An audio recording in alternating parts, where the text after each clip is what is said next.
Hello, everyone. We're just going to give a minute or two for more folks to join us, and then we'll get started.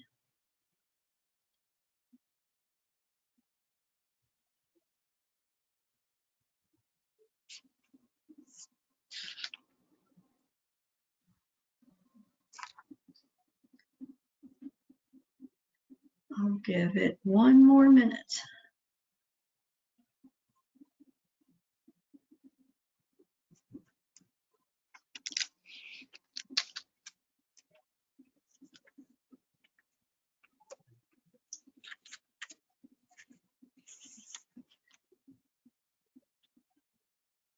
Okay, I think we'll get started.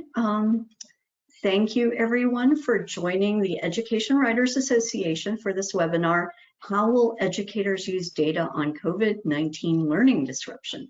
I'm Lori Crouch, EWA's Assistant Director. Before we begin, let me go over some housekeeping items. If you have a question for our speakers, type them into the questions box in the GoToWebinar control panel. Include your name and affiliation, please, when you ask your question. And feel free to ask your question at any time, and we will get to them during the Q&A at the end. With that, I'm pleased to introduce our moderator for today's webinar, Beth Hawkins, national correspondent and senior writer for the 74, and I might add, reporter extraordinaire. And she'll get us started. So take it away, Beth. Thank you, Lori, for that terrific introduction. I'm particularly pleased to be here today with this panel, which includes some folks whose research has been the subject of some of the 74's best read stories during the pandemic. It seems like there's a kind of an insatiable hunger out there for an understanding of how students' learning is being disrupted, what sorts of things are effective in addressing it, what we're learning about it, what we don't know yet. So I'm super excited to introduce to you Andrew McEachin, who is the director of the Collaborative for Student Growth at NWEA, which is, of course, the nonprofit assessment concern behind the MAP and other innovative assessments. Shalinee Sharma, who is the co-founder and CEO of Zearn, which is a math program in wide use in US schools that provides real-time data back to its creators. And finally, Dr. Sharon Contreras, who's superintendent of Guilford County Public Schools in North Carolina, who is making use of some of the data to address students' recovery after the COVID closures. So to kick us off, Andrew, can you give us a brief overview of your recent research? Yeah, happy to. Is someone gonna give me screen sharing rights? There it is. Okay.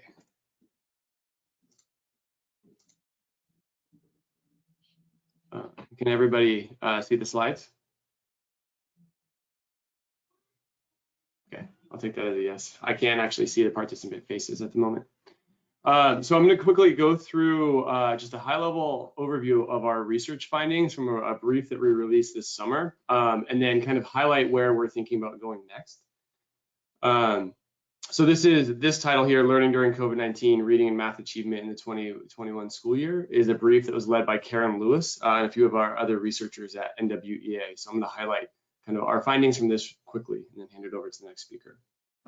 Our main three questions from this brief were: how do gains across the 2021 school year compare to pre-pandemic trends? How does student achievement in the spring of 2021 compare to pre-pandemic levels?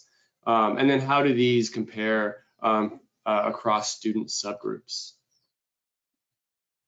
So on average, we did see that students did make learning gains in the 2021 school year. So on average, kids did make improvements in both math and reading during the school year. However, and as we've seen across other studies and other data sets as well, the learning relative to historic trends was lower for this previous school year than it was pre-pandemic. And we see this, the MAP assessment is actually given in the fall, winter, and spring. And we see that especially between the winter and spring or end of school year, those learning rates were lower than pre-pandemic levels.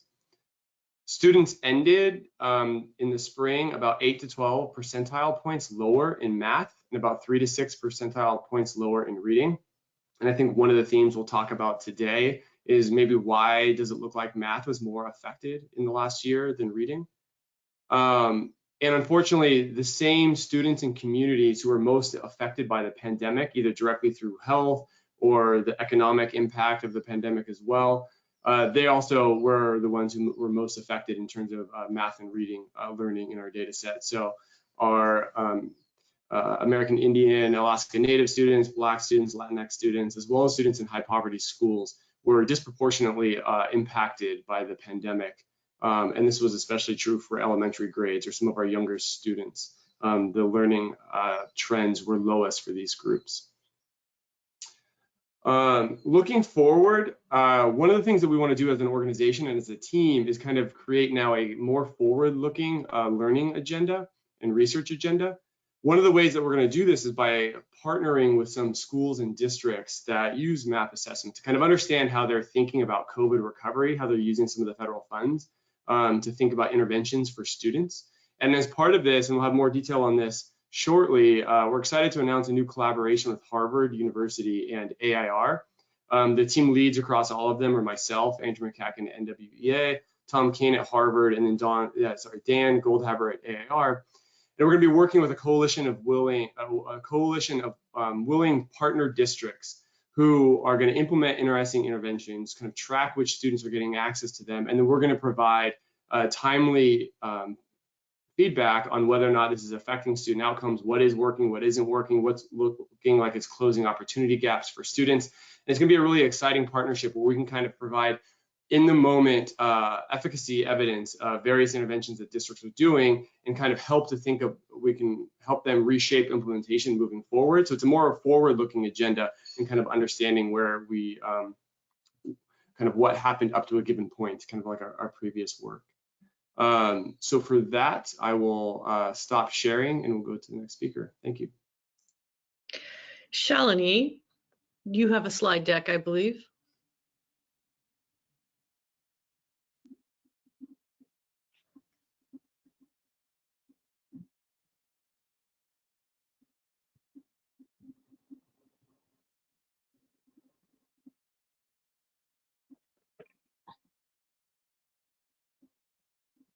I don't think we can hear you, Shalinee. One of these days, I will get off mute properly. Good afternoon. I'm Shalinee Sharma, the co-founder of Zearn. Zearn is a nonprofit educational organization behind Zearn Math, a top-rated math learning platform used by 1 in 4 elementary students nationwide. Our core belief is that all kids are math kids, and we as adults need to support them to become that. So today I wanted to share our research on learning acceleration. There's no question that the pandemic disrupted learning. And we now have a critical question that all of us have across the country, which is how do we most efficiently help kids both catch up and move forward in their learning? And we recently partnered with TNTP on a study to find answers to this question. And what we learned was eye-opening even for us. So if you go to the next slide. So our report compares the traditional approach of remediation with the practice of learning acceleration. And we're examining usage of our digital lessons to do that. So just some definitions, remediation reteaches significant amounts of prior grade math concepts before moving on to grade level content. Acceleration, on the other hand, starts students at grade level material and provides targeted instruction to fill in the below grade level gaps as needed. So for example, a 4th grade teacher would start the year with 4th grade and only build in the key 3rd or 2nd grade concepts when the students show they need it to master back to the grade level work. And this is called just-in-time teaching.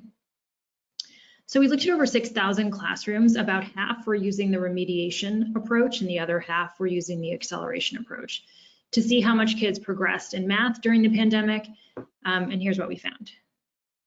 So here the chart on the left tracks when students had repeated struggles in math lessons on Zearn's platform over 3 years. And you can see that as the pandemic started, students in remediation classrooms and acceleration classrooms both struggled a bit more than before to complete grade level math lessons.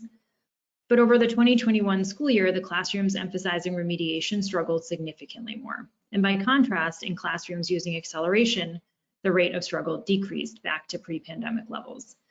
In fact, we found that students in acceleration classrooms completed 27% more grade level lessons when kids who were in remediation focused classrooms than kids who were in remediation focused classrooms. And that means the accelerated students, they both learned more and they struggled less. The findings also revealed real equity implications when it comes to the choice between remediation and acceleration. So these two charts look at the likelihood that a student in a classroom that prioritizes remediation, the percentage on the vertical axis, by the level of struggle on early grade level content, which is bucketed on the right-hand axis. You can think of this as a proxy, you can think of this data as a proxy for the readiness of that classroom for grade level content. The farther to the left, the lower the rate of struggle, the more prepared students are to be learning on grade level. If we look at the leftmost data points on the first chart, we have classrooms in the lowest struggle category. On the black line here, for low poverty classrooms, 8% of these students are heavily remediated. What we found is that students from high poverty schools, the blue line, were nearly 2 times as likely to be remediated than their peers in low poverty schools for the exact same rate of struggle. They basically experienced double the remediation. And the similar trend holds on the right when we look at the same analysis by race. Students in non-white classrooms are more likely to be heavily remediated than their white counterparts, despite similar levels of readiness. But go to the next chart. We also found reason for optimism. Learning acceleration was particularly effective for students of color and those from low-income backgrounds. With acceleration, they completed 49% more grade level lessons than those who experienced remediation. And so given these findings that students of color and those from low-income backgrounds were more likely than their white, wealthier peers to experience remediation, this point is especially striking. So going forward, thinking about how we collectively incorporate these insights into schools across the country will be critical in recovering from pandemic learning. While teachers are at the core of implementing acceleration, there are systems that can be put in place to set them up for success. And we're already seeing school leaders and teachers put acceleration practice to work in their states and districts. Thank you. Fantastic. Thank you so much. Dr. Contreras, perhaps you could kick off our discussion by giving us an idea what your reaction to what you just heard is and kind of a micro view of how it's playing out in your schools. So first, thank you so very much for having me today. This is a very timely and important discussion. Like the data presented here by Andrew, in Guilford County, we saw declines at each grade level in every content area with more significant declines in math, just like we see across the country. And students who were facing inequities prior to the pandemic lost even more ground in both reading and math. Following 2 disrupted school years with extended periods of remote learning, we see Black and Brown students and specifically English learners and students with disabilities saw the greatest drops across grade level and subject area. So very concerning data, and we've had to use this data to address how we accelerate student learning and make certain that the most vulnerable students or students who were most vulnerable even before the pandemic are receiving the supports they need. But we're not just using it for students, this data to support students, we're also using the data to support the 5,000 teachers we have in the district. Thank you so much. So I know that the research on this period of time and its impact on education will probably be done for decades. But when we're talking about using data in the here and now to help educators and students and families and administrators, You all are unique in your ability to move on the fly, to pivot very quickly. And Andrew, one example of this is your organization's new partnership with the Harvard Center for Education Policy Research and Calder at the American Institutes for Research, and districts including, I believe, Guilford County. Can you tell us a little bit about what your goal is and what your participating districts may experience? Yeah, thank you for this question, and it's an exciting project. Part of it is it's a philosophical shift on a forward-looking agenda to help people think about how to reimagine school systems. One of the things that we mentioned in our research brief is that there's a call to action to not just try to get back to where we were, because where we were wasn't good enough for many students, but to think about where we could go and what we could provide for students and communities. And in this way, we work with some amazing school districts. And so one of the things that we can do on our end is help them think about how the interventions are and aren't working, and provide them kind of seasonal data as they're using map growth assessments throughout the fall, winter, and spring. So what we're doing is we're working with our school district partners to think about how to track which kids are getting access to which interventions, what data systems would need to be in place for that. A lot of the interventions that people are thinking about are ones that aren't routinely tapped into administrative data sets. So attendance during the school day looks very different than participation in, say, after school tutoring or some other interventions school districts may do. So it's a very collaborative project where the districts are going to help think about how they can track which kids are getting access to which interventions, what does assignment look like, because that's important to the research design, so we can provide useful and valid efficacy data. And at the same time, we can provide more useful information than waiting until kind of typical end of course assessments that they may not get those data back until late summer, early fall. And by then it might be too late to think about shifting strategies, resources, etc. Dr. Contreras, how quickly is your district able to pivot given information like Shalinee and Andrew are talking about providing? Could you say that again, please? I didn't hear the end. So sorry. If the information is, if you have data available very quickly, such as it apparently will be under the collaboration between NWEA and the other two research associations, are your educators able to pivot quickly? Are they able to iterate, to say, okay, this strategy didn't quite work the way we hoped, let's try something else? Yeah, absolutely. You know, these data have just been critical in prioritizing students who were disproportionately impacted by the pandemic. Initially, you remember, we didn't have CARES Act funding, ESSER funds. We had very little. So we had to prioritize what we had, the funding and human resources we had, and these data significantly helped us. In GCS, we use analytics and evaluation tools to provide students and families with access to resources they needed for remote learning, including the devices, internet hotspots, nutrition, tutors. And we even use this to decide these data to determine teacher placements and teacher assignments. And we had to do some shifting of that during the pandemic as well, and during remote instruction. We use data to identify students who were not only already behind, but that we sensed would be at risk for falling behind. And we use these data to strengthen the resources and the ask to our legislators. We use these data to identify additional barriers that needed to be addressed. Our efforts led to national recognition when our targeted response to the pandemic earned national recognition from Harvard University Center for Education Policy. That's in no small part because of the NWEA data that we were able to use. And using that along with census data really helped us prioritize students. Shalinee, your research turned up some bias against students of color and low-income students in terms of who was assigned to remediation versus acceleration. how are you able to get that information back to schools and educators, and what would you encourage them to do about it?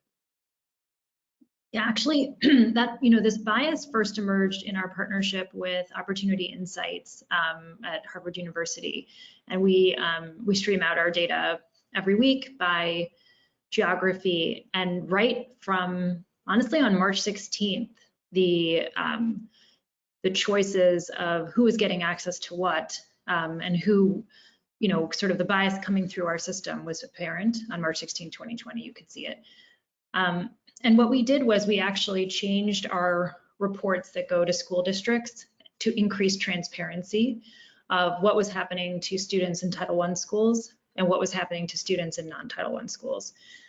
Put it right at the top of the report, made it a bigger font, a brighter color, just to give them real-time transparency.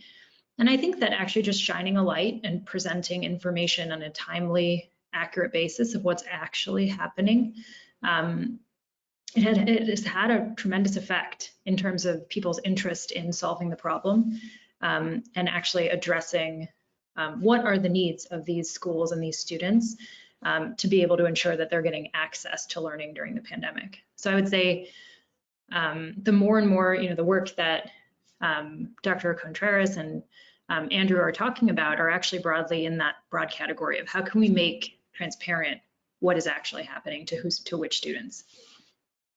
Andrew, have you done anything similar? Have you changed the way you communicate with educators about your findings?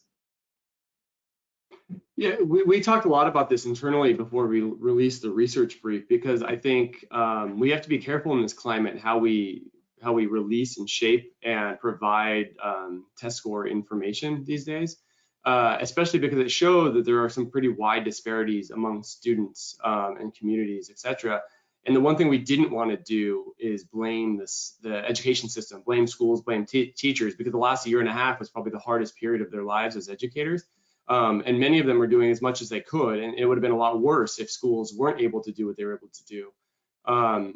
And so I think instead, kind of to the previous point, is like it's more that we want to have a call to action, that like these data do shed light on important things that happened in the last year and a half. We also now have resources that we haven't had in a long time in schools. Schools don't have enough resources, but they have more now through some federal funding.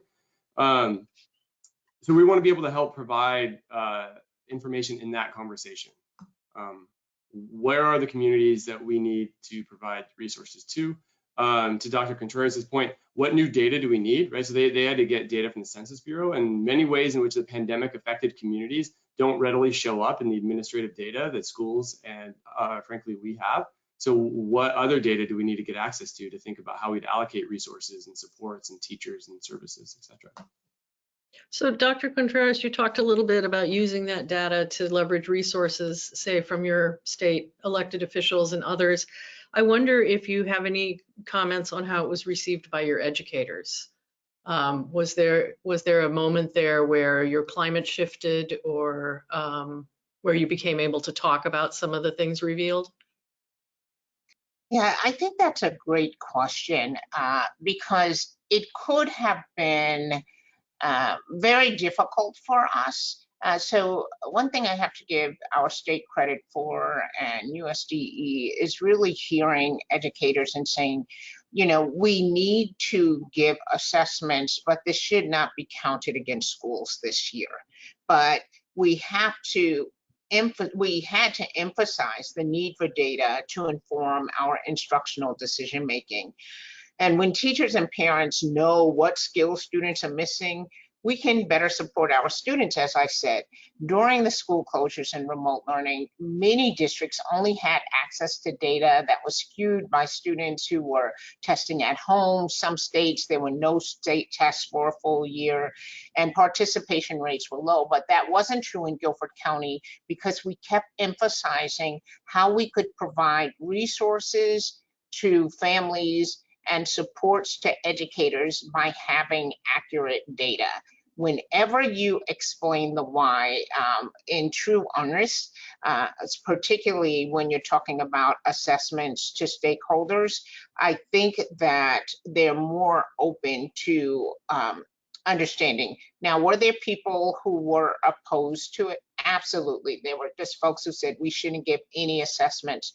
But I think for most people, particularly Black and Brown parents who were disproportionately feeling the impacts of the pandemic in health, in their jobs, in unemployment, they felt like the district was sincere about using the data to actually support their children, not just academically, but supporting the families as well, and it was well received. So I have one more question before I think we should move into a discussion of your suggestions for reporters who are looking to capitalize on this vein of research and the many, many story ideas in here. I think a last question for all of you from me is about assessment. I know that there are concerns across the board about bringing kids who haven't been in buildings in after a year and a half and sitting them in front of an assessment. I think there are concerns about the length of assessments, etc. And I've heard some of you address this. I'm wondering if you just would like to do that here. Andrew, let's start with you. Yeah, of course. Start with the testing company, right? Just kidding. No, I think a lot of the concerns are valid. You know, the last year and a half, frankly, the last 3 school years have been affected by this pandemic. And so time is scarce in terms of, you know, making sure that we're providing the best opportunities for students. So I do think that if you are going to use assessments, and they can be very useful for a number of reasons, and a number of that Dr. Contreras has alluded to, you need to be intentional. Testing for the sake of testing is not going to help students. There's nothing about the act of testing in and of itself in a vacuum that's going to change the course of a student's life. But if you can use it to better align resources, better align teachers, better align practices, provide better opportunities for students, shed light on areas of need that you didn't previously know or understand, I think it can be very useful in that context. It's also going to be useful in this partnership with school districts. So while they're running interventions during the school year, we can provide information back to them multiple times so that they can kind of learn on the fly. And it would be very difficult to do that in the absence of assessment. So kind of Shalinee, I think learning on the fly is a tidy segue to you. Can you talk a little bit about how you collect and disseminate assessment data? Yeah, and I'd love to also just like kind of the question also that Andrew talked about on assessment, if I could hit that first. What I would also just add to everything Andrew said is that with an assessment, if I'm a parent, if I'm a student, if I'm a teacher, I need a plan. So it's not helpful to say, you know, let's say I go to a doctor and they do my blood work and they say, oh, your blood work's a mess. Okay, but how do I get better? What do I need to do? Should I eat differently? Should I exercise? Should I take some medicine? So that is an essential part of assessment. And I think when assessment is actually structured to do that, which it can be and it cannot be. So there are times where assessment is not being used that way. The assessment doesn't actually offer that, and there are times when the assessment can offer that. And I think at this moment in time, more than anything, what students need and what families need are assessments with a plan. Because yes, students are going to test lower. Their learning has been disrupted. And then that translates to the question you asked me, Beth, in terms of what we think about the purpose of assessment. That's the most important thing we want to be offering educators. So we don't offer any summative assessments. We're not an assessment company, we're a learning company. And the core of all of the formative assessments going on in Zearn are to provide educators, students, families with a plan. Here's what you can do next, here's what you can learn next. And I think if we're balancing those types of assessments in post-pandemic, that will be the key to learning recovery. We'll also hopefully keep families engaged in school the way they did become engaged over the course of the couple years of learning disruption that our families experienced. Dr. Contreras, what has your experience administering assessments been? with administering the assessments. Yeah, we actually asked all students to come in to take the assessments. And we made it as simple as possible. So we provided taxi fares, we sent school buses door to door for students who were not back in school yet. So we had about, I would say, 65 to 75% of students already back in school, and then a group that felt very ambivalent about coming in for the assessments. To take assessments, we once again explain how important it is and what kind of data we could glean from this. But we also talked about this within the context of the pandemic and school health and safety. So we shared the safety protocols with parents. We let them know how many individuals, how many students would be in a classroom at one time. That was extraordinarily helpful. And we had about a 95% test participation rate as a result of providing transportation, individualizing that transportation if necessary, and sharing protocols, health and safety protocols. Terrific. So can we talk a little bit about what you think we ought to be doing, what you think reporters ought to be asking school systems, what they ought to be asking their local policymakers, perhaps what they ought to be asking families? Let's start with Dr. Contreras. Could you just say that again, what we should be asking? So what are your tips for reporters? What do you think that they should be asking you and your colleagues across the country? Yeah, I think we should be digging deep about why the most vulnerable students are underperforming and we see such gaps. I think we should be asking how we are allowing school districts to innovate or putting barriers in the way to innovation.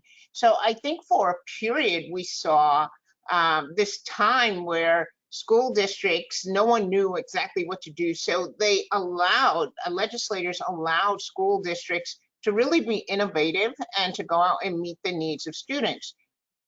I see now that even though we say we never want to go back to the status quo, that's exactly what we're doing in terms of policy and regulations. And these students are still struggling. And if I was a reporter, I'd be asking at the state policy level, what are you doing to ensure that innovation continues in school districts? How are you freeing school districts from unnecessary mandates? And I would be doing a deep dive into what sort of legislation has been passed since the pandemic with relation to school districts, because it has been a struggle to continue the innovation across the state and across the country. Can you give us just a real quick example, perhaps? Absolutely. So in North Carolina, they passed legislation limiting virtual education, the creation of virtual schools. And for some parents, they are just afraid for students to return. There are staff that are unable to return. So these students now are forced to go to perhaps some private schools, but for many of them in poor districts or poor families, they're trying to homeschool on their own. The repercussions of this are going to be lifelong, not just for those individuals, but for members of this community, for this state, for this nation. Another example in North Carolina is creating a bill where they specifically stated how to create summer school, how to use the funds, how each hour of the day was to be used, how much science should be taught, how much math. So it didn't allow us to address the needs of the students. It was just one blanket strategy that will never work. It didn't work before the pandemic. It doesn't work now. Andrew, same question to you. What would you encourage reporters to ask of educators and school system leaders? Yeah, and I also want to touch on the previous point about virtual learning. Going into the pandemic, there was kind of clear evidence that most of the virtual learning data that we had are from virtual charter schools, and for many of the students that were in it, it just wasn't working on average. And then going into the pandemic, we know that the virtual learning environment was kind of hectic, and it was difficult, and it was a struggle, but for different reasons. And there are still communities and families and students who are, whose preference would be to stay in virtual, at least for right now.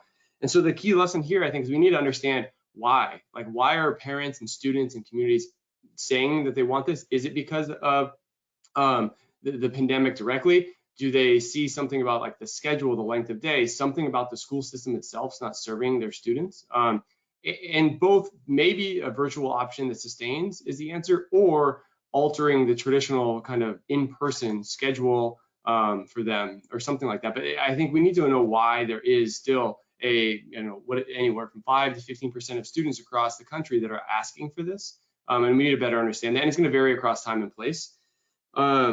I think another one is, how are we thinking about tracking what is and isn't working? If places are going to be implementing interventions and using some of these recovery funds for, quote unquote, COVID recovery, or answers to learning disruption, how are we going to know what works? One of the things that I'm worried about is that if we don't have that evidence, it's going to be very hard for the next time we need federal support in terms of funding, if we can't show that it worked here. And I'm worried that without kind of clear ways of tracking efficacy, that we're going to lose this opportunity to show that the money was useful, or how and where it was useful. And then another theme that Dr. Contreras is talking about are, what are some of the barriers to implementation? They might be state or federal policy. They might be the political environment. They might be the wishes of families or teachers or something. But kind of unpacking some of these barriers would also be really helpful as well. Shalinee, do you have advice for reporters? What do you think they ought to be asking? We ought to be asking. Yeah, I mean, I think as you're, working in your local communities or across the country, the question, the animating question of the, next year or decade is, how do students catch up and move forward? Both have to happen. And so as we're looking at programs in our communities that our districts are innovating, it's not like this requires innovation, to Dr. Contreras' point. We don't all know how to do it, but we know many parts of it. And so as you're looking at programs in your communities, that's the animating question. How are both happening? And there's no silver bullet. So, there hasn't been a silver bullet in education, and there still isn't one. And so as you're examining these programs, you need to be looking for the multitude of factors. How are we extending time? How are we supporting teacher professional learning? How are we engaging tutors who are trained? Just the kind of full range of programs that are being offered, and how do they all come together? But ultimately, it is still the question of, how are we going to catch students up and move them forward? And then finally, where Dr. Contreras opened, which is, what's the plan to do this equitably? And at the state policy levels, and in the districts and in the schools, what's the policy to give the students who need the most, the most? So I'd say those are kind of the two questions I would focus on. Andrew, to just circle back to the slides that you showed at the beginning, can you talk a little bit about what we know about the difference between reading and math and learning disruptions there? Yeah, sometimes it's hard to directly compare across subjects, but it seems roughly the magnitude is about twice the dip in math than it is in reading, and it's kind of consistent across various subgroups and grade levels.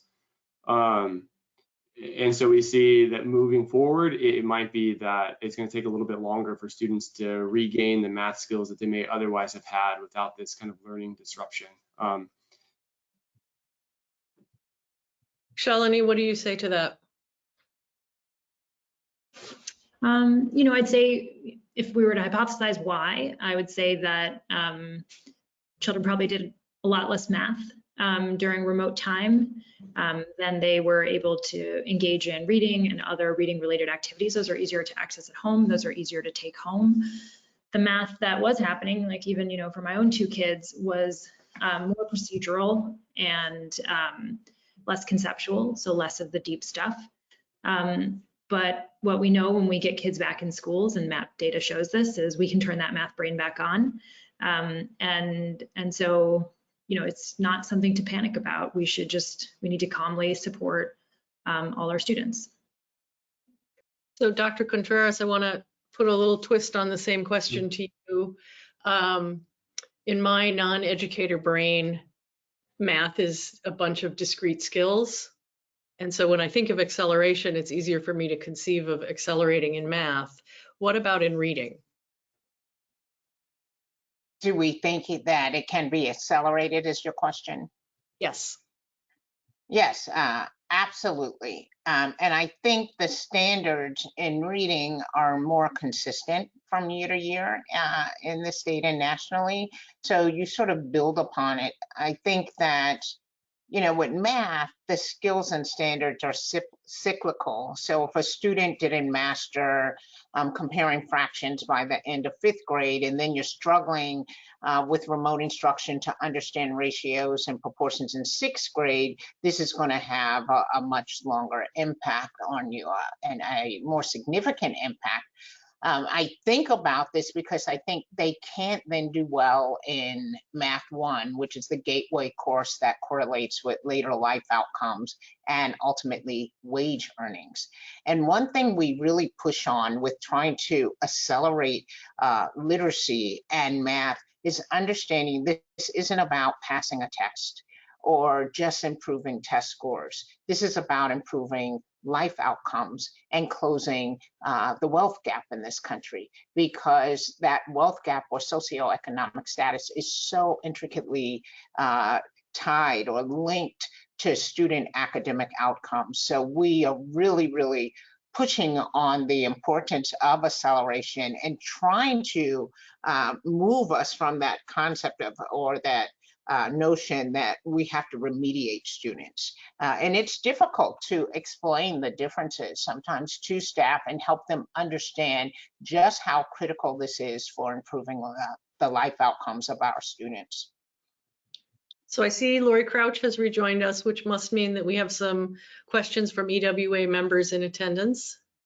Yes, thanks, Beth. Our first question comes from Jill Barchet of the Hechinger Report, and it's for Andrew. How can I put 3 to 6 percentiles in context for parents? What does this mean? How far behind are students in reading compared to where they have been in the past? Yeah, so this is a really good question, one that we've grappled with both internally, and I think the field has in general, about how to best communicate these kinds of numbers, figures, etc. I will say the difficult thing is, in terms of how far people are behind, etc., is going to depend kind of on the time and place and grade and standards that students have access to. So one of the benefits of our analysis is that we can give a high-level snapshot of kind of what national trends look like and how that might vary by like student subgroups at a national level. It's not going to be necessarily the best thing to tell you how your 3rd grader in Minnesota is relative to his or her peers or something like that. One way to think about it is that these differences are meaningfully large, in the sense that you know, they're not something that, in absence of big action, they're going to go away. But they're not so large that they're going to be deterministic for the kids' future going forward. Like I'm optimistic that at least in many places, we'll be able to recover from some of these dips. And you can see the thing I'm trying not to do is put these in terms of like days or something like that. It is difficult to give this in an actionable number, but it's something where it's a measurable difference that is you know, representative of a disruptive 18-month period in schools. Thanks. Our next question comes from Howard Bloom of the Los Angeles Times. What are the best data sets related to learning loss? What are the best studies besides the ones that you all presented on today? Any takers?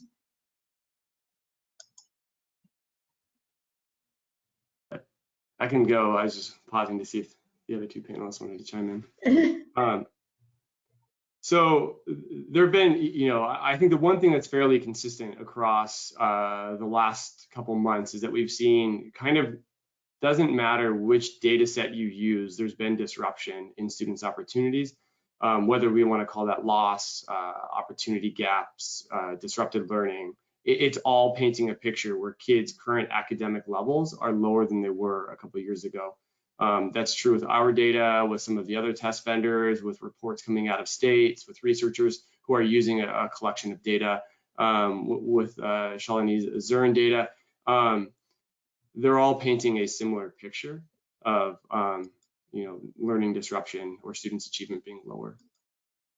Yeah. I will say one of the most impactful studies, and I hope I get this right, I believe it's from the University of Pennsylvania, has been on the impact of learning loss on future earnings and the GDP in this country, and in trying to make the case to legislators to really support and fund schools and to make sure we all intervene for students who have experienced learning loss has been made using this report. So I have used it repeatedly in talking to the public and others, because every parent wants their child to do better than he or she did. And so when you understand this could result in lost earnings, it could result in a crisis for our nation in 50 years. Even though that seems so far off, I think what is compelling to the parent is my child won't do as well as I did. So that study has been invaluable. Great. Our next question comes from Emma Kate Fitz of the Ed Week Market Brief. What mistakes should reporters avoid when reporting on this? For example, I've had conversations about using the term learning loss, which is a great question, because everybody's been grappling with, should we use learning loss or should we use other terms? Hi, Emma. I'm happy to jump in on that one. I've also had many conversations about the terms. I'm sure all of us have had those. My favorite of all the terms, and I was listening to a recent podcast, and Dana Goldstein from the New York Times, so it's also her favorite term, but for different reasons, is missed learning, because I think it's the most accurate description of what's happening. There was learning, it was missed. I think learning loss can be experienced by educators and families, and especially communities of color, as not acknowledging what actually did happen and the hard work. I mean, people tried and people worked very hard, and kids learned quite a bit, right? The MAP data shows that. And it's not just the MAP data. A lot of, as Andrew said, all the data sets tend to show the same thing. They tend to show that there was less learning than there should have been over the last year and a half, and that there was inequity in that missed learning. So that's my favorite term that I could offer the group. Anybody else want to chime in? Yeah, I like that phrase. I mean, I think another way to think about what Shalinee just said too is kind of be purposeful with the language. Like, what are you trying to communicate with the phrase that you're using? One of the things that I think learning loss came out of was a related literature in which we've done work on summer learning loss. And it's a little bit different in that context, because in some of the studies, students' test scores literally went down. So somebody may have ended at 100 in the spring and showed up to school with an 85. That's an easier way to characterize something as a loss, where here, kids did learn over the last year, and they learned many things that we don't measure well with regular ed assessments. And so missed opportunities or other things like that, I think do better characterize this period relative to the way that we've used loss in the past. So my advice is just to be intentional and be respectful and make sure that it's characterizing what you think it is. And the language may vary depending on the use and kind of what you're trying to describe. My advice would be not to perseverate over the terms too much. I think for me, I see this as a loss. I think loss is a powerful word. To not be in school for nearly 2 years is a huge loss to our children and to the entire community, to our entire society. So for me, that's a powerful word. I also think that if someone you're interviewing has a problem with that term, then just focus on what the real issue is. Something profoundly troubling has happened and is happening to children, particularly the most vulnerable children, and just focus on the issue and not get caught up in the terminology.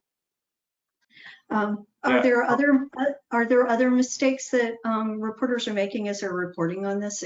She was using learning loss as an example, but I think, you know, are there other things that reporters should, landmines reporters should look for? Yeah, I mean, I'm happy to piggyback on that one as well. One of the points I think is interesting with Dr. Contreras too, you'll notice the language will depend too, depending on the types of people that are using it. So like us on the vendor side, we do have to be kind of intentional too about how our words might be perceived in the public, right? Versus Dr. Contreras, who's leading a large, diverse school district. So if they're characterizing it as a loss, like that's an honest representation of what's happening. And it's just a different point of view that I think is really useful.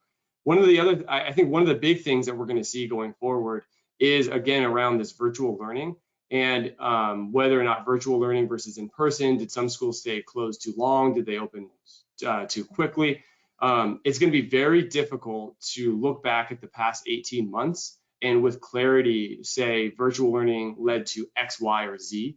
It's going to be because you're going to have to account for all of the other factors that a district or school system might have gone virtual that is going to impact kids' learning, but is not part of the modality directly, right? So maybe some of the school systems that were most affected by the pandemic went virtual and the learning went down, not because of the virtual representation of the curriculum, but because of the underlying environment that caused the school system to go virtual. And so it's going to be very difficult. And so if you start to see studies that come out, really ask questions. How did you account for the factors that led certain places to go virtual versus not?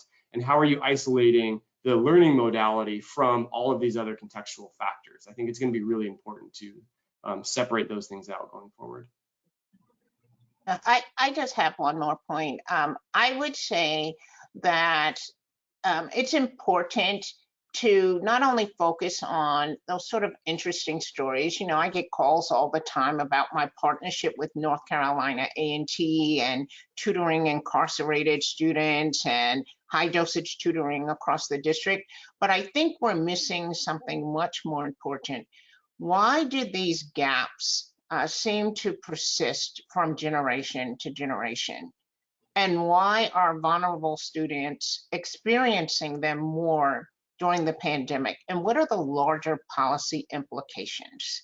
So programs are not going to fix generations of systemic racism that has impacted students. I mean, we really have to dig deeper. And I know I just get these questions all the time about this program or that program. None of that is going to address at the deepest levels the sort of educational experience that Black and brown children and poor children and students with disabilities and English language learners have experienced for decades in this country. And I think it's just an opportunity to take a deep dive.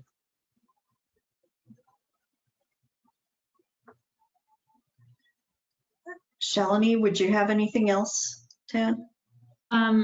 No, I just really appreciate what Dr. Contreras just said. The only ad I would say I'd said earlier, which is just watch out for silver bullet stories. I think high dosage tutoring is like, can be one specifically, you know, when somebody, let's say a state or a district is implementing high dosage tutoring, you know, the next question is, who are the tutors? You know, who are they? Where are you recruiting them from? And how are you recruiting them equitably? Who are they going to be in XYZ community versus another community?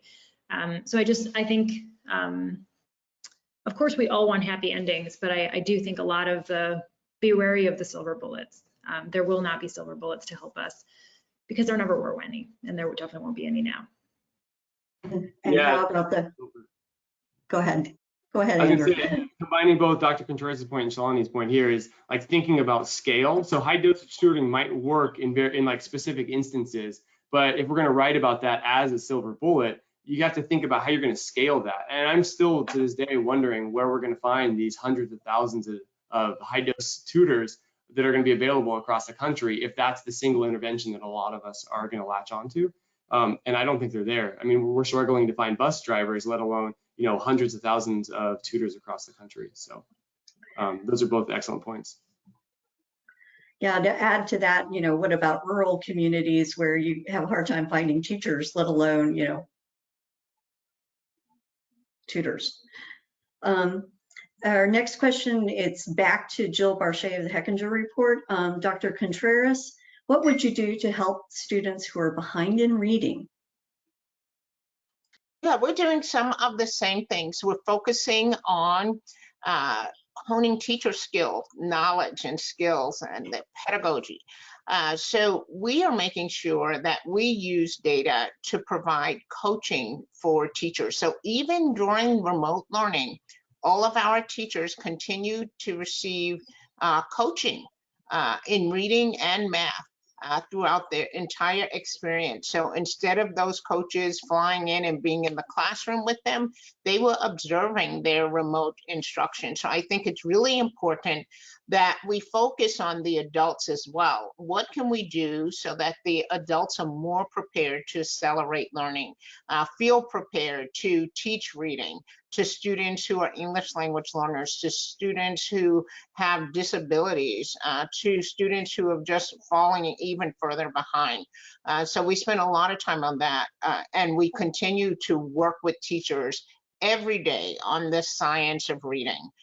We also are providing tutoring for our students. We're providing more parent academy. We have a parent academy here. We're providing more support for our parents, including, you know, we spent $1 million recording mini lessons of our very best teachers to provide some consistency in instruction across the district. So parents can play those for students, can participate with students. Even if their children are in school every day, they can utilize those videos at home. And I think that has been one of the best uses of our CARES Act money, is to make sure all students had access to high quality instruction through recording our very best teachers. So we have, you know, many strategies we're using, but I think I cannot underemphasize or overemphasize the importance of your strategy with your classroom teachers. Great. And we have one final question, and if we have time, maybe Beth will have another question, we'll see. This circles back to what we just discussed. Do schools have the staff needed for learning recovery in the face of historic labor shortage? Do we have the talented individuals as teachers, subs, paraprofessionals, tutors, etc.? And this is from Ann Shriver. Yeah, this is, I guess, as a superintendent, that I would be the best one to answer this, as I'm living this every day. We already had a problem in North Carolina with teacher retention, and we hire 300 to 500 teachers a year that do not go through a school of education, who are deeply dedicated and committed to children, but have had no formal training in teaching reading and teaching mathematics. So it's been very difficult to address this issue of learning loss. And then, to the point Andrew made, when you can't get bus drivers and we're struggling just to get the students to school, it's a definite battle in public education right now. I do think, though, that we should maintain our hope, because our partnership with the universities and using students who are graduate students in science and computer sciences and mathematics to come in and tutor students is proving valuable for us. And we have students who never enjoyed mathematics, were never successful, but because they now are working with a peer who's just maybe, you know, 5 or 10 years older than them, a student at the university, not only are they doing better in mathematics, but they now are dreaming about going to college, something they may not have considered. We also, because of this partnership, are growing our teacher force and a much more diverse teacher force by partnering with HBCUs to provide tutors in our schools. Okay. Well, Beth, I don't think we have time to come back to you, unfortunately. I want to thank our moderator, Beth, and our speakers for participating in this important webinar today. I'd also like to thank you all for attending and asking some excellent questions. I just want to let you know that as soon as the webinar closes, an evaluation survey will pop up. We'd love to have your feedback. And there's also a box where you can submit your own webinar ideas, and we always welcome those. Please fill out everything. We take your feedback very seriously. Thanks, and see you next time. Thanks again, you guys. Thank you, everybody.